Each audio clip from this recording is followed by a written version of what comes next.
We have another thank you we need to get out there real quick. Somebody that's been very important to what's going on here today. When we started started meeting back in January with the planning committee, and I was the chair of the planning committee. I think we were all kind of a little naive about what it would actually take to pull something like this off, especially with the hybrid virtual component of this conference. And about a month ago, I think we kind of had that, you-know-what moment, like we might be in some trouble here. But thankfully, we had one of our volunteers, one of our great volunteers for the Big Sky Passenger Rail Authority, which the Rail Authority could not work without the assistance of volunteers like this. But a homegrown Billings guy named Chad Lavacek, you might have seen Chad running around. Where's Chad? He's working. Yes, he's working. Well, you might have seen Chad. He's been over in the corner. He's got a BSPRA hat on. Chad is from Billings originally, but now lives and works in Los Angeles. There he is right there. Chad, take a bow. Chad graciously agreed to he is essentially the producer of this event and has done a fantastic job getting all the AV and everybody together and everybody on the same page. And boy, if we didn't have him, I think we'd have a train wreck is what we might have. So, Chad, thank you so much for your assistance in pulling all this together at the last minute. Really appreciate it. Okay, with that, we're going to introduce our final session of the day, economic impacts and benefits. I know this is one that everybody here is really keen to talk about and really keen to hear about how will passenger rail benefit our local communities? What does it add economically? What are the economic benefits and opportunities that are opened up by having access to passenger rail service in your community? So that is our session we're going to have right now. I'd like to welcome up our moderator, Juan Escano. Juan is another one of our wonderful volunteers for the BSPRA. He sits on our finance committee. So just another way that, again, we could not function without the volunteer help and dedicated work of people like Juan and Chad and others who help us out. So Juan is going to moderate this panel, and on this panel we've also got Thomas Freyer from Alberta Regional Rail. So welcome from Canada, down from Canada, Thomas. We've got Jim Mathews again from Rail Passengers Association. Bruce Agnew with PNWER, the Pacific Northwest Economic Region, which is a big force here in the Pacific Northwest, so we're very happy to welcome Bruce here. Laura Shabe from Jacobs, and Spencer Dodge from HDR. And Juan, I'm going to turn it over to you. Thank you.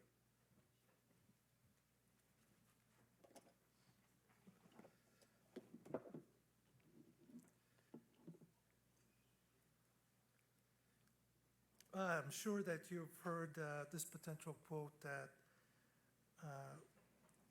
is very popular.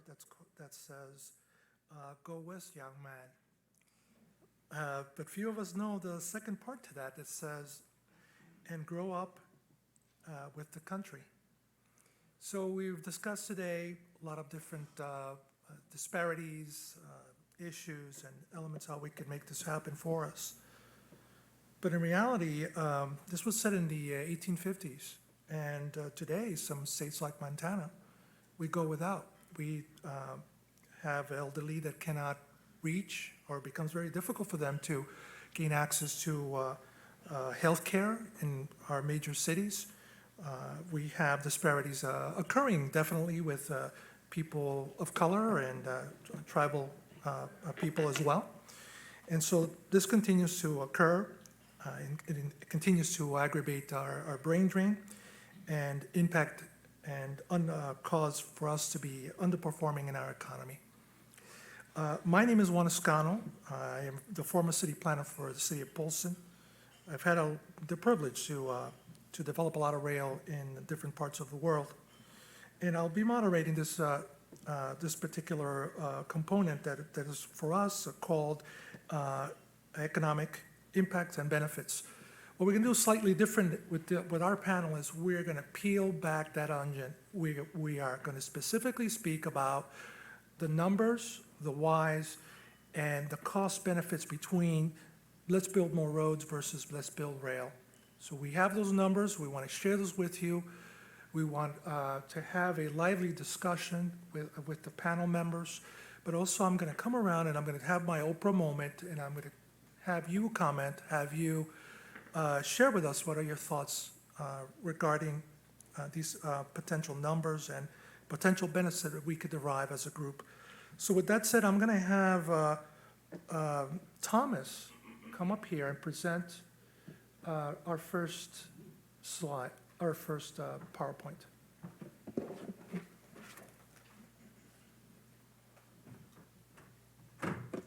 Thank you, Juan.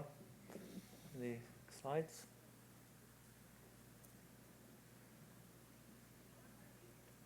Oh. My name is Thomas Freyer. I'm a project engineer. As you probably hear from my accent, that I'm not from America. I'm not even from Canada, even though I live there now. I'm from the UK originally. I'm a project engineer. My profession is a civil structural engineer. I'm the founder and instigator of Alberta Regional Rail, which is a regional rail system in the Calgary-Edmonton corridor in Alberta that will connect all the cities, towns, and communities within that corridor. And I want to emphasize, and what I emphasize when I talk to the communities is all the communities. This isn't high-speed rail. This isn't just Calgary-Edmonton. This is all the communities in the Calgary-Edmonton corridor. The economic impacts and benefits, I think, are well known. They've been discussed a lot. But what I find is that a lot of people say, well, it's just cheaper to build a road. Let's just build a road. Why do we build rail? It's so expensive to build rail. The alternative to building rail is, of course, highway expansion. These are the numbers. The Calgary Ring Road, which is currently under construction, is budgeted to cost $5.6 million per lane kilometre. So this is, I'm Canadian, so this is all metric and Canadian dollars, but it is relevant. That's per lane. A highway is a lane in each direction, so you've got to double that effectively if you're building a normal road. And a per lane capacity of a highway is 1,700 passenger cars per hour. But not all the vehicles on the highway are passenger cars, and capacity is related to the speed of the vehicles as well. You know, you can park 1 million cars on a kilometre of highway, but it means they're not going anywhere. A twin railroad would cost $7 million per kilometre. For the Alberta Regional Rail, I have actually estimated fully the cost out, and it comes to just over $6.5 million, depending. A bi-level passenger coach can carry up to 360 passengers on the car. And Go Transit operates trains that are longer than 10 coaches. So therefore, one GO train an hour has a greater capacity than a 4-lane highway. But a twin railway line doesn't necessarily twin the capacity of the railway line. Normal capacity on a railway line is about 32 trains per day. Just train every 45 minutes. Twinning the line doesn't mean there's a train every 45 minutes in each direction. You can get that down to 10 minutes. But for this exercise, I'm going to say a 5-car train every 15 minutes has a greater capacity than an 8-lane highway. And a highway costs $5.6 million per lane kilometre. And a twin railway line only costs $7 million. What I'd like to end up with is a quote that I read recently. It is the railways that created the modern world we live in. The train is our past, present, and future. An invention from 1863, but even today is incredibly relevant. The solution to our transportation problems has been with us all along. All over the world, we are seeing a rail renaissance. By 2050, it is expected that 75% of our population will live in and around cities. Trains are vital to how these major centers will function and grow, and continuing to define how and where millions of us will live and work.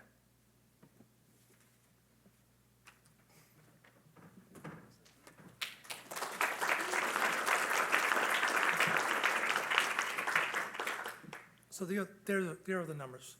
But I definitely want to avoid us having this kumbaya moment of, yes, there's a benefit. We know there's a benefit, but we have to ask deeper questions, more mindful questions than this.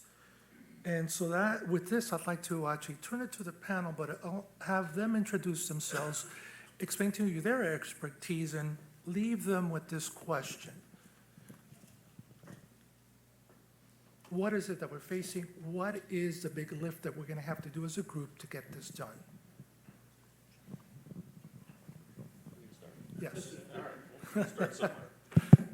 We'll start here. All right, so Jim Mathews, I'm President and CEO of the Rail Passengers Association. We talked earlier. It's great to be back. From our point of view, I'm going to pick up a little bit where I left off. From our point of view, as you know, we believe that trains can be wildly profitable, just not to the operator. And that profit is delivered to the communities served. What I did not have the chance to say is that what is the obstacle right now to progress is the mind shift that has to take place. We have to stop focusing on the word profit. We have to stop thinking of this in terms of, well, that line doesn't make money. Of course it makes money. We just have to ask who it's making money for. And if we stop and realize that these kinds of investments that we're talking about, these are very vital to the communities that are served. And what I like to explain to folks is that there's nothing radical about this idea. Governments spend money precisely to create the preconditions for the success of private capital. We have a National Weather Service, which makes sure that we don't get pummeled with hurricanes without warning or tornadoes without warning. We have a Coast Guard that patrols our fisheries and plucks sailors out of the sea. We have, thank God, an Air Force, an Army, a Navy, a Marine Corps to look after our interests. We have all of these things that we do, and we spend money as a country so that we will have a country. And we don't do this strictly so that we have a country. We do it so that we create the preconditions for commerce. That's why this is all regulated by the Interstate Commerce Clause, right? So the reason we do this is to create economic benefit. Well, what does that mean? To Juan's point, we can talk about that in these sort of vague terms, but what does that mean? What it means is jobs, access, and opportunity. And it's very easy to talk about this in an abstract way, and so I always like to try to bring it down to sort of an individual level because it helps folks to understand what we're talking about. If you take a train to Cut Bank, right? Town of very roughly 2,400 folks. And if you look at the population of Cut Bank, all those folks paying their share of federal taxes together, collectively, chip in about $12,000, $12,500 a year. That's their share of the cost of the Empire Builder. Well, because the Empire Builder stops there twice a day, and because people get on and off that train, and because when they do that, they go to the brew pub, or they stay in the hotel, or they support local businesses, or all the other things that they do, that's a benefit to Cut Bank of $379,000. Now, that's a hell of a return on investment. If I could take $12,000 and make, close to $400,000, that's a pretty good deal. And I think that makes it a little easier for folks to understand. The reason we're spending this money, the reason we're investing, is to create that $379,000 benefit to Cut Bank. And that benefit can be replicated all along the lines where we serve communities if we just make the investments and make the commitment. So, I prepared a bunch of slides, which Juan instructed me we were not going to use, so I didn't use them. I'm happy to share them with anybody here who asks. And we talk about, in the slides, the different communities where we've seen this work. The Downeaster in Maine, the Virginia services, Michigan. There's all kinds of examples where you put the money in and you get many multiples out. Anywhere from 4 times to as much as 10 times what you spend on it is the return to the economy. So we can show that, we can prove it, we can discuss it at length, but the one thing I think we need to do collectively is stop having this conversation justifying a route because it's, quote, profitable. That's not what it's for. It's an economic engine. And when we look at it that way, we'll understand the value of the investment. Let me get Laura in this mix, because I know that she's chomping at the bits there. What do you say to that, Laura? No, I couldn't, oh, I'm supposed to speak in this thing. Hold on. So, yeah, no, I agree, but there's always a but. Yeah, I'm Laura Shabe. I'm formerly with Jacobs, just started a new position with Cambridge Systematics, just to clear that up. But what do I say to that is actually what I would like to talk about a little bit is even getting slightly away from this justification of route by route, and start thinking about, and I have so much to say, so I'm hoping people will come up and talk to me later, but one thing to think about is how does this piece of the rail network work in the entire network? And then we actually start thinking about it differently.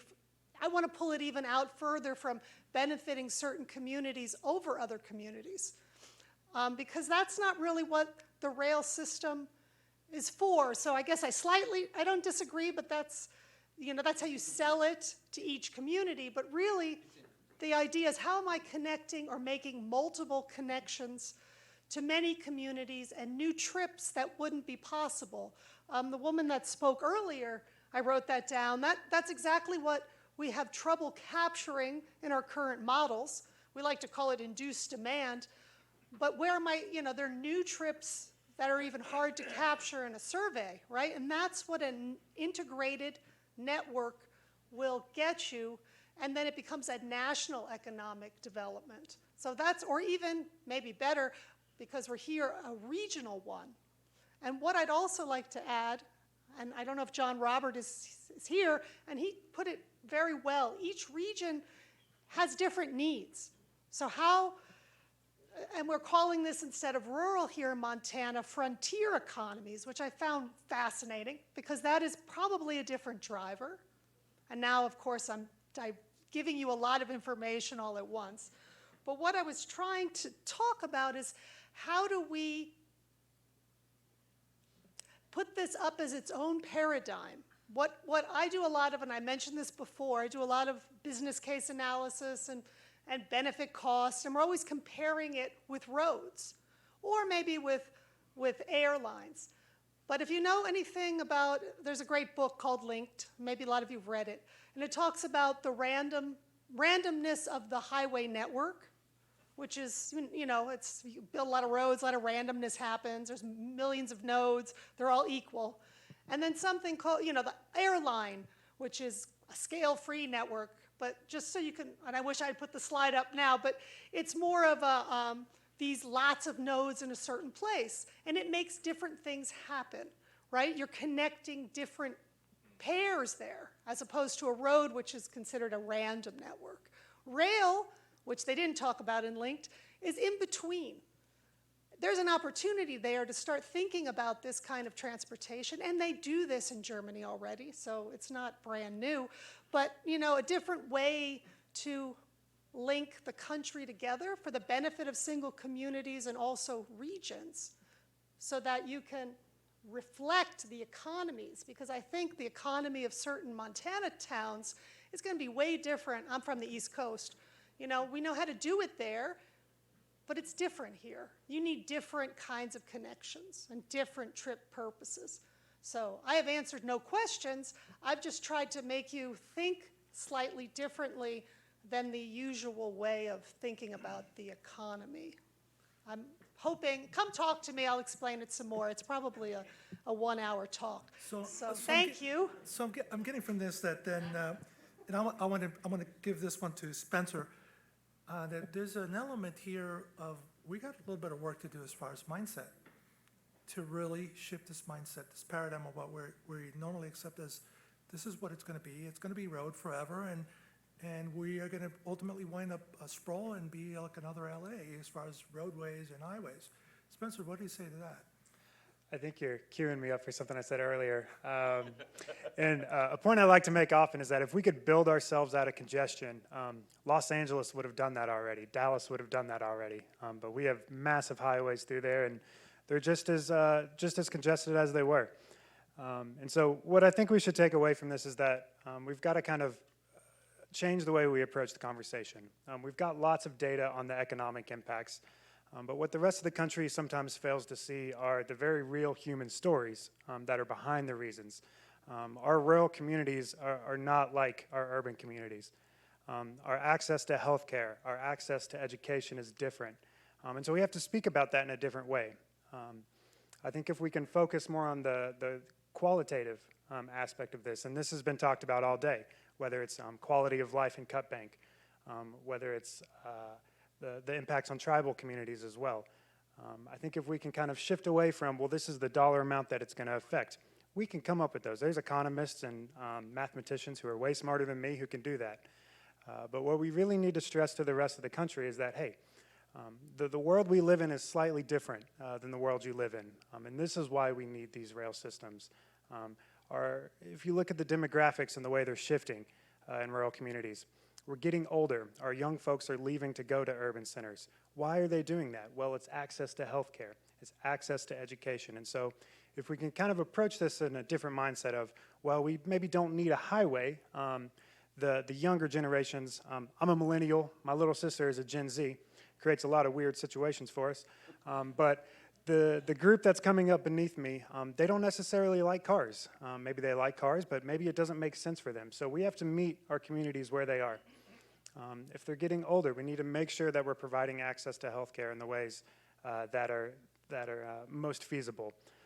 With that, I was informed my name is the last one right before dinner, so I'm going to keep it short so you guys don't blame me for keeping us from eating. I'm gonna put one more question and then we're gonna go to the audience because we want for you to interact with them. These individuals are incredible experts, and so the last question is how can we, yeah. The last question would be then, Bruce, this is going to Bruce. Then tell us a little bit about, transportation development, how this could stimulate the economy, and how can the big issue because this is another issue that we're currently grappling with is housing. How can this help us with housing? Well, that's a topic for an entire conference. Just by way of background, I'm a former local county official and from Everett, Washington, and I was a staff director to a congressman. And right now, I'm here as part of a team from the Pacific Northwest Economic Region.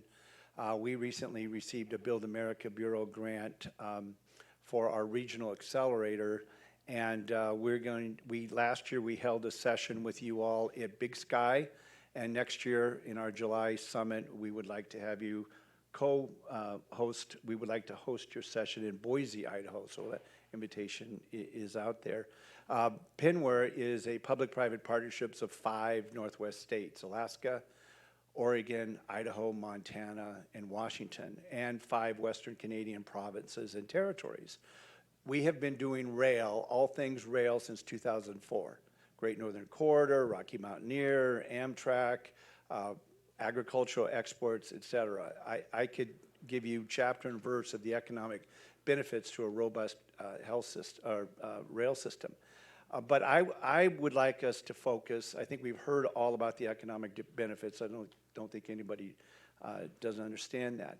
I think there are challenges that we haven't addressed, and hopefully that will come out in the next couple of days.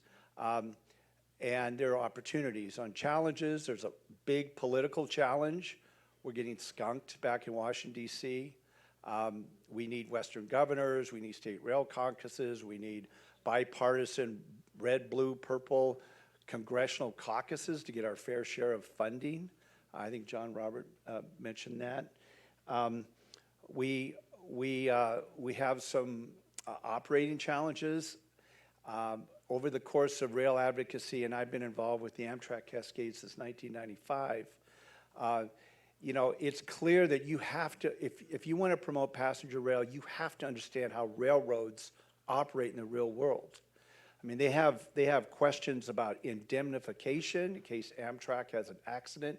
They have capacity issues. That's why we're big supporters of their Sandpoint Junction connection in Sandpoint, Idaho. They've got challenges with PTC deployment. They have to answer to their stakeholders, their employees, their clients. They go back and forth with Amtrak on performance standards.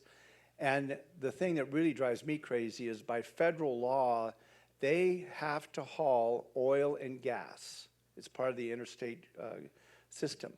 And yet, the folks in my area, in Seattle, call them the trains of death, even though they're bringing oil from Montana and North Dakota and Wyoming and coal for export. Oil comes to our refineries.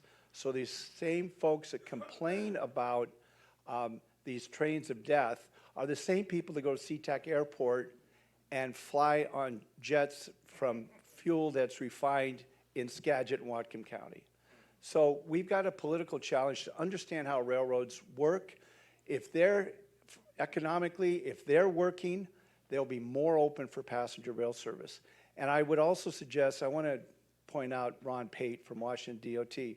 Ron and his staff are skilled, they're experts.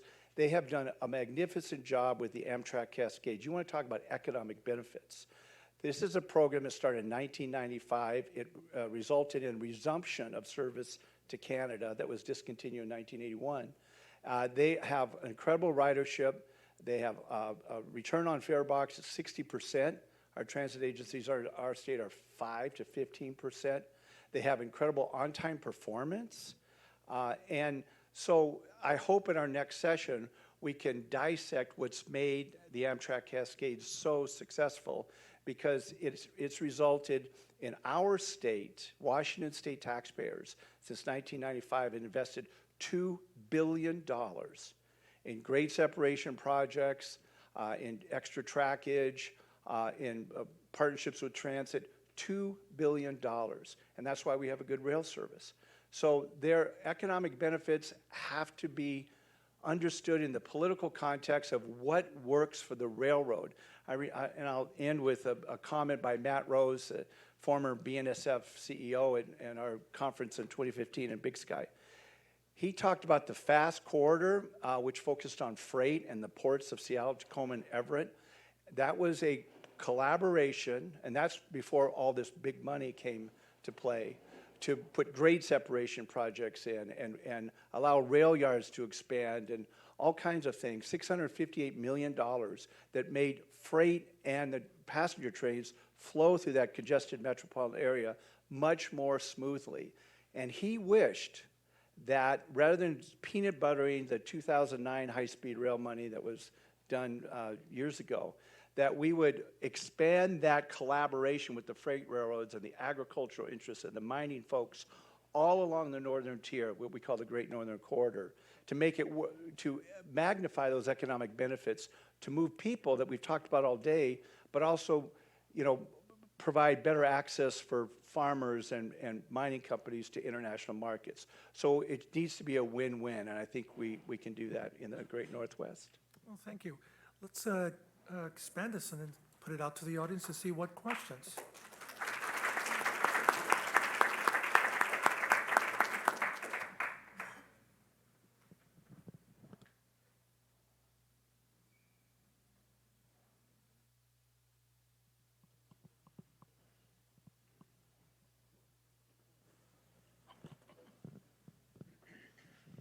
Hi, great presentations. I'm just going to give a question to Jim, but anybody else who wants to answer this can. Jim, you're from the aerospace industry, private pilot, right, and then colonel in the Civil Air Patrol. And let's make a comparison because it's always priorities and choices. Let's just choose a number out of the sky, $10 billion. $10 billion. If you drop $10 billion into the airline, into the commercial airspace, would you move the needle? That's a three-part question. Would you move the needle? Would you be able to see how much you moved the needle? If you took that same $10 billion and you dropped it into the interstate highway system, would you move the needle? And if you took that same $10 billion and you dropped it into long-distance passenger rail, would you see a difference? That's a great setup. All right, so I'm going to start with, yes, I am an aviator. I've been an aviator for a long time. I fly in the system, and we have a tremendous safety record in the United States. We have the best air traffic control in the world and the safest air traffic control in the world. You know why? Because we spend federal dollars on it. And so when the airlines tell you that they're not subsidized, that is untrue. That is deeply untrue. The median salary for an air traffic controller in this country is $127,000.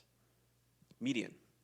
A single flight operating between, say, Los Angeles and Baltimore, that one flight is going to be touched by 26 controllers. You have the ground folks, you have the clearance delivery folks, you have, on a really big airport, you've got several ground controllers as you're moving across the airfield, and then you've got the tower, and then you've got departure, and then every one of those guys is an air traffic controller, federal employee. I don't object to that. We have a phenomenal system because of that. And what does that do for us? It creates a vibrant airline industry that can serve bazillions of people all around the world. $10 billion is kind of drop in the bucket stuff when it comes to the national airspace system. If you compare the investments in the what's called next gen, which is the air traffic control radar system replacement, where we're now going to the sort of distributed model, 10 billion is a drop in the bucket. It's a tiny, tiny, tiny fraction of that program. Highways, we spend $72 million a mile on highways and nobody bats an eye. $10 billion, you can do the math. It's better than the poke in the eye, but it doesn't get you that far. $10 billion in the long distance passenger rail space could make a lot of things possible. Particularly, to Bruce's point, that if you're in partnership, if you're not if you're not working against the class ones, but you're working in partnership. And there are plenty of examples where that can be done. We've seen it. There's also plenty of examples where it works terribly because nobody wants to get along. So the premise of the question, $10 billion, you can do a lot of good in long-distance passenger rail with $10 billion, a lot more good than you could in, say, next gen. But that's not to say that one is superior to the other. Part of that is because they have a head start. We spend money on next gen because we care about it. And maybe we haven't cared enough as a country about long-distance passenger rail up until now.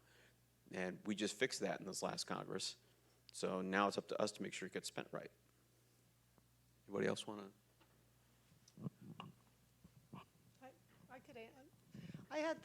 I had the benefit of working in Germany as well as at the Port Authority of New York and New Jersey, where both of these questions were brought up. Again, the airport system in Germany, you need to connect it to rail. So it goes back to this, it's not an either-or question. It's the airport creating a node for rail, not a node for highways like we do here, but a node for rail, and then those trips being. So that's one thing. So $10 billion, we could probably get a really good connection to, some of the key airports. I'm looking at Ron as well. We looked at some of this during the ultra-high-speed ground transportation. What's the benefit of connecting a new rail line to airports? Secondly, at the Port of New York and New Jersey, again, sadly, the biggest facility in terms of revenue there is the George Washington Bridge. Surprise. It's not JFK. And then again, the PATH system, also more ridership than it's equal to about JFK in terms of riders, people going in and out per year or per day. So, it's sort of a fallacy to think that transit or, and the PATH system is rail. So it's a fallacy to think that rail isn't really doing stuff. And someone actually mentioned that too before with the long distance ridership. Where we're missing it here in the States is, again, these connections to nodes and building out those nodes and creating a redundant system. Another example, and that's why even the long distance corridor, I'm trying to think, looking at, I have two things to say, but what are the connections between some of these parallel? Can we do that? Is there land in between? I know it's difficult, there's the topography, creating a redundant system so it works better, right? Airplanes have easy redundancy because I can fly somewhere else. Creating redundancies in the system, that's where I would target my $10 billion connections to airports. And I think you could do a lot with $10 billion because there's gaps. that are easily made. Yeah, that's my answer to the question. Do you want to say something? Yeah, awesome. So I've done a complete estimate on the Calgary-Edmonton corridor. It's about 305 kilometers long. And the total cost, and this includes pretty much everything. So twin line, rolling stock, I think it's 23 bridges, so road over rail bridges for grade separation to improve safety. 23 stations. I think it's 25 enhanced grade crossings, because in the urban areas you can't build a bridge in because you want to maintain the urban environment. So you do an enhanced grade crossing for not only safety of passengers, preventing collisions, also for whistle cessation as well to improve the communities. So you don't have the trains blowing their horn all the way through all the time. So rolling stock, I think I've got about 11 train sets.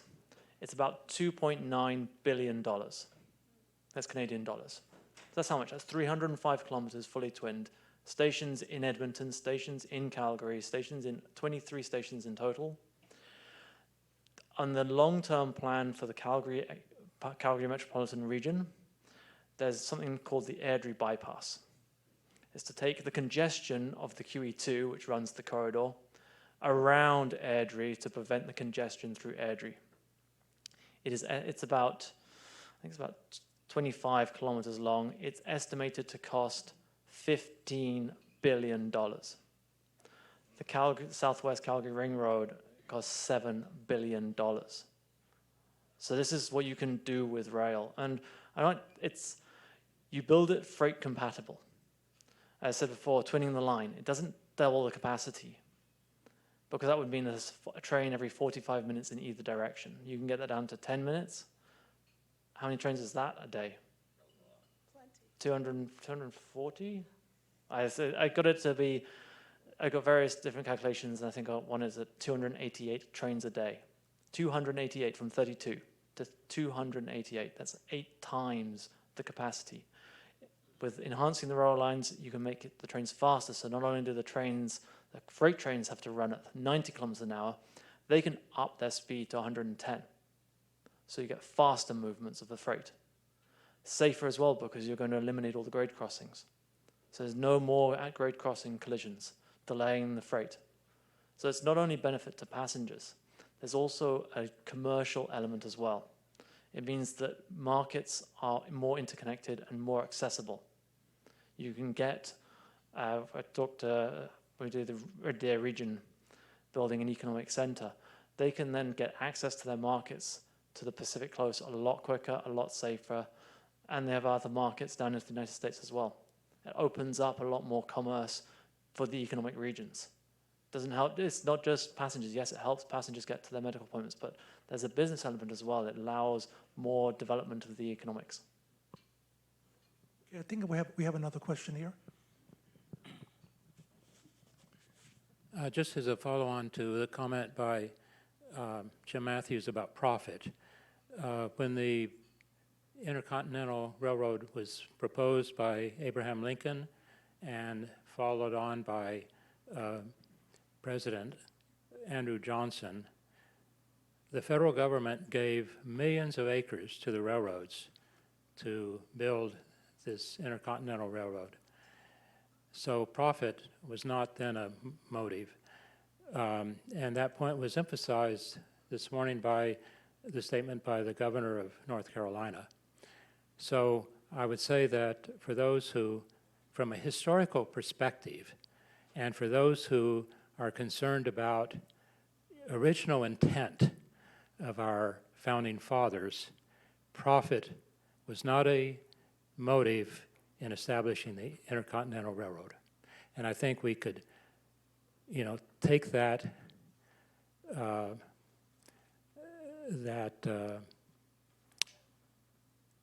forward as a motivation for expanding the railroad today. Great. Any additional questions?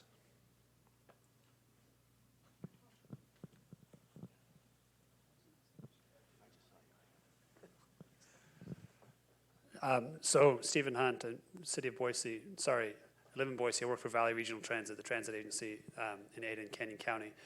And so the question that I have, I really like this, the concept, the discussion you've been having about the mind shift from about profitability. But I guess what sticks, the conversations that I have about trying to grow transit in Idaho, we have a really challenging funding environment where there isn't actually a dedicated funding source for transit. So we're always trying to make the argument to our elected officials as to why transit's a good thing, and we give all the reasons that we've talked about thus far.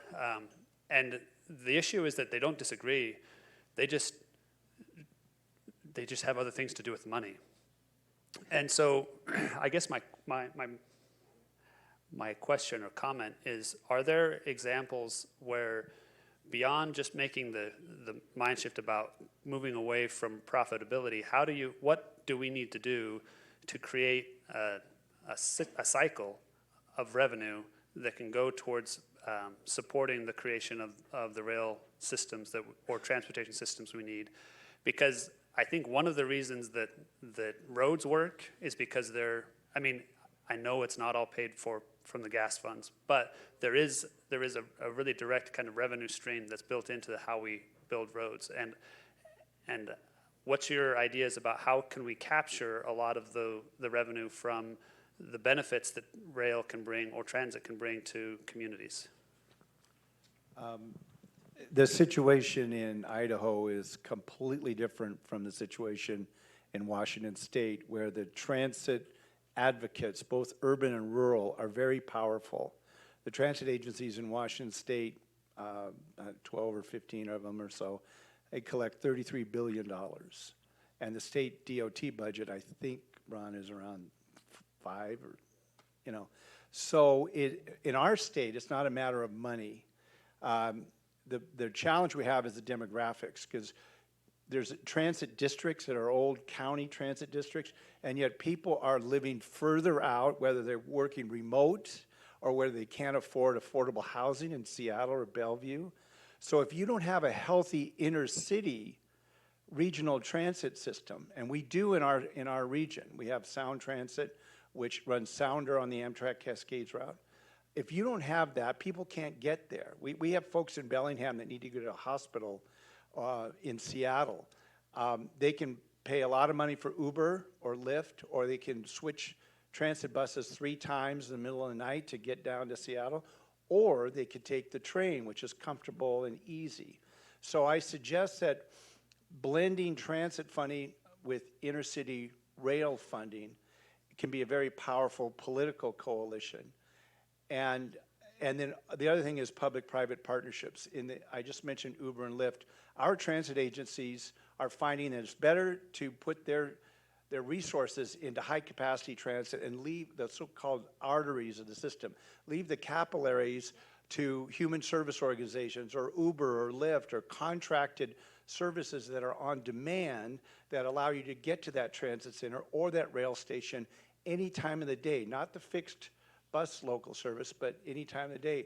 So transit needs, and I'm a former transit board member, they need to figure out public-private partnerships to share those costs, whether it's major companies providing subsidies, but there are innovative ways of doing things. You just have to understand where people live and work today is different than it used to be.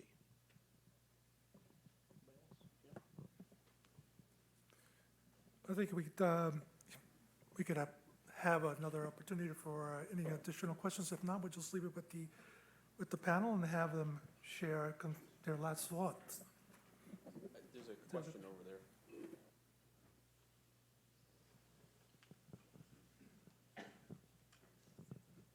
Thank you.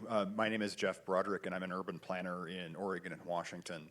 One of the reasons I wanted to come to this conference was I'm interested in ways to fund rail projects in a sustainable fashion.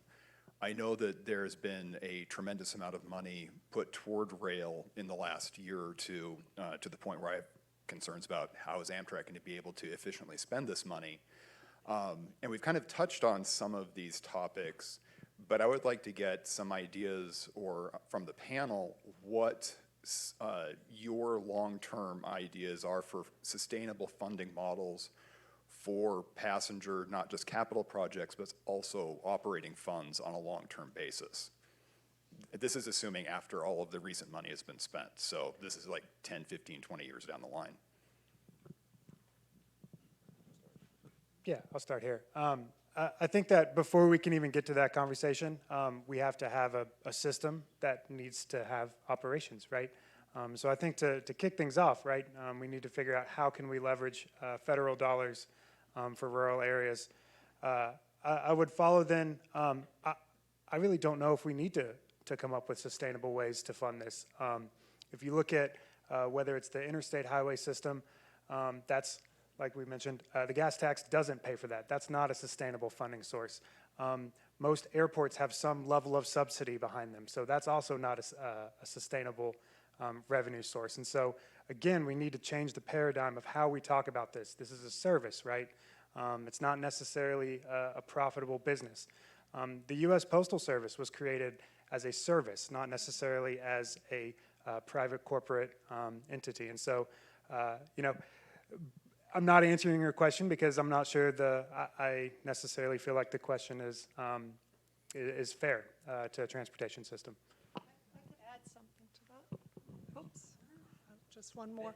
So I think there's some examples, and I totally agree with Spencer, but there are examples. You know, if you look at the MTA, you know, how do they fund it? You could, the 20-year plan, the planning for how that's done, right? The two largest commuter railroads in New York, you know, have been there a long time. How do they do their ongoing funding? And then there was another one that's out of my, there are some ways that, again, but it's never going to be completely paid for, right? I think some of the most, I worked at the Long Island Railroad.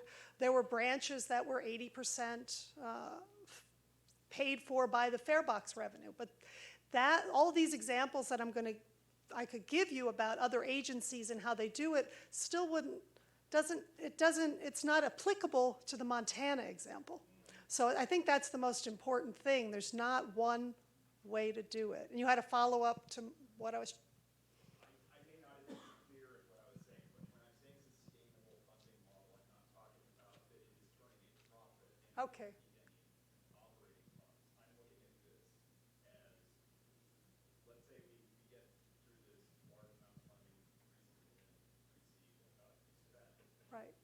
But 5 or 10 or 20 years down the line, how can we assure that the rail mode is still receiving enough money for society? We would feel that it's beneficial to keep funding that. I'm not expecting intercity passenger service to turn a profit, but how do we assure that there's a baseline of funding on an ongoing basis so we can control capital improvement project operations? We all want to answer. So I think one, and then I'm going to give it to Thomas. Yeah. So look at, the one thing the Northeast Corridor did with PREA funding is a great example of looking out many, many years and looking at the users of the different, pulling the states together. That's the other bigger, that's a big corridor model for sustainable funding source, and everyone had to sign on. It took years to put together. Thomas. I think we're running over time, but Let Thomas answer. Go for it. Okay, the greatest cost to rail is the infrastructure. And as soon as that's built, it is generally profitable because a lot of the revenue will exceed the costs. But it's also, people will use it. You build it, they will come. People will ride it. The more people that ride it, then the more people are interested in it, and the more advocacy you can get to maintain it. And then you have the passenger railroad associations and advocacy groups that will keep on funding it. And you can look across Europe at all the different things that's there. People want to see it maintained. As soon as it's viable, as soon as people see, oh yeah, I can do that. All right, I want this maintained. I want this to keep going. And then other people see it, and other people see it, and it keeps on going. It's a snowball effect. You've got to, first of all, you've got to build it. So the $66 billion needs to put in the infrastructure to do it, first of all. And then people will come, people will use it, and they'll say, we want to keep this. But the major cost has already been sunk. And so any future will be on expansions to make it better, not to necessarily maintain it, because the ridership will maintain it. A round of applause to our panel.